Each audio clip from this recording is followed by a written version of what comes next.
Welcome back, travelers. Today's adventure takes us to Swatara State Park in Pine Grove, Pennsylvania.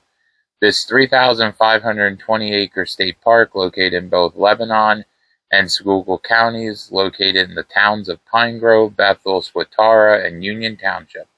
The park is nestled in the Swatara Valley between Second Mountain and Blue Mountain. As such, a portion of the Appalachian Trail runs through the park. The scenic Swatara Creek winds through the park, along with 34 miles of mostly flat and even laid out trails. The park's also a history buff's fantasy, as remnants of the Union Canal, a railroad line, a historic log cabin all reside in the park, located just off of I-81. The Bordner cabin was the reason for our visit this time, as we will be back to explore more of Swatara State Park and its history. We parked at the Sand Siding Road parking lot and hiked the Swatara Rail Trail, the Sand Siding Bridge Trail to the Bear Hole Trail, which leads you directly to the Bordner cabin. So come along and hike to the beautifully built Bordner cabin. In this portion, we're going to talk about the park creation and history. We do have plans to return to the park to continue to explore, including the canal and a collapsed dam in the future. Swatara State Park encompasses 3,520 acres of land in the Swatara Gap, the valley between Second Mountain and Blue Mountain. The Swatara Creek winds through the park. In the 1970s, the state began acquiring the land that makes up Swatara State Park. The initial plan was to create a large-scale recreation and reservoir-style lake by damming up the Swatara Creek. Some of the land was acquired from the industries that ran in this area, including the railroads. There were also farms and private land that had to be acquired through an eminent domain to create the area for the lake. The lake was never created due to environmental factors, including acid mine runoff from abandoned mines in the upper watershed, making the water unsafe for recreational purposes and drinking. So acid mine runoff is the water that comes out of the mines. It's got high concentrations of sulfuric acid, iron, aluminum, magnesium, and heavy metals like copper, lead, and mercury, which makes it very unsafe to be used for anything. In 1987, it was decided that the state park be created, focusing on the natural flow of the Swatara Creek. In 2012, the Pennsylvania Department of Conservation and Natural Resources, basically the department that runs all state parks in Pennsylvania, started to develop the land with key infrastructure improvements to increase access to biking, hiking, canoeing, fishing, and picnic opportunities. These improvements included 10 miles of crushed stone along the Swatara Rail Trail. We started the hike at the Sand Siding Road parking lot, hiking on a stretch of the Swatara Rail Trail.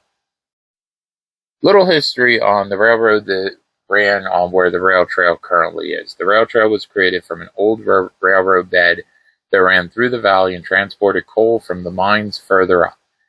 This railroad would replace the Union Canal, which had transported coal up until the 1870s. The Philadelphia and Reading Railroad opened a railroad spur from Lebanon to Pine Grove in the 1870s. The Philadelphia and Reading would have a roundhouse in the area that is now in the park. By the early 1980s, the railroad spur would be completely abandoned. After hiking the rail trail, we crossed Swatara Creek using the Sand Siding Trail bridge. Uh-huh.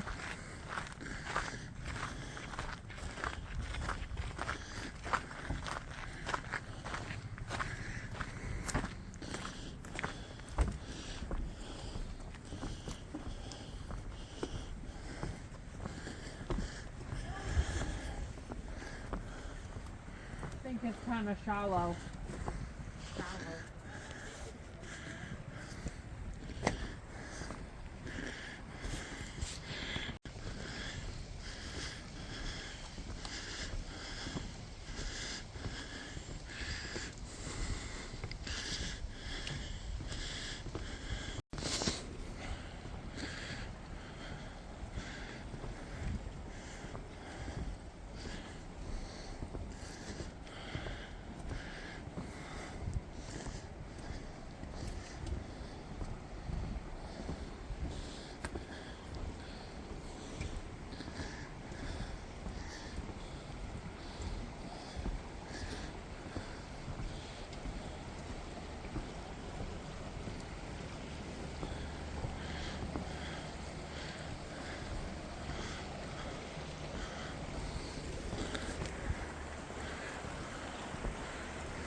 We then hiked the Bear Hole Trail to the Bordner cabin.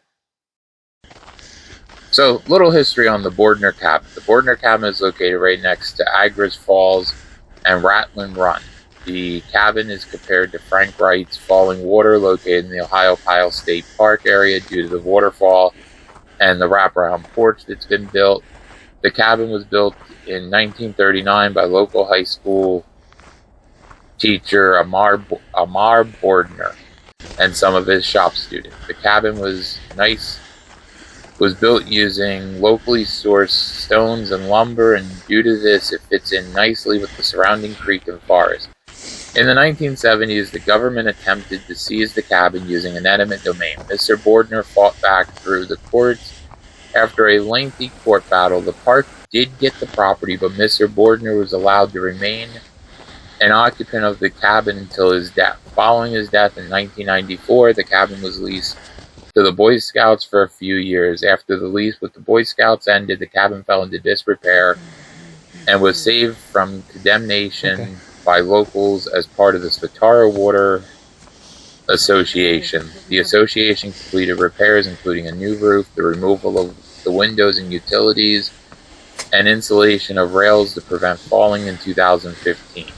They still maintain the cabin even though it falls under the Pennsylvania Department of Conservation and Natural Resources for the land. The use of rough-hewn local materials and large windows facing INQUARIES Falls and Ratlin Run on two sides of the cabin brings the outside in. The main living area was built around a massive stone fireplace. Although the stone fireplace dominates the interior, the focus of the cabin is the enormous windows that allows you to look out to Ratlin Run.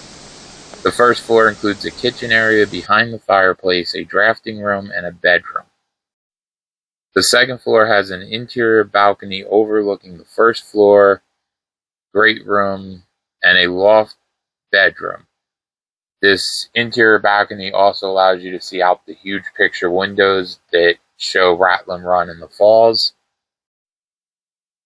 The area surrounding the cabin is just as beautiful. INQUARIES Falls is 40 feet tall and flows right past the cabin. The falls also flow all year long although sometimes it flows with a reduced flow. Thank you for joining us on this sweet adventure. If you enjoyed this video, please give it a thumbs up. And don't forget to subscribe to our channel for more exciting travel experiences. Until next time, travelers.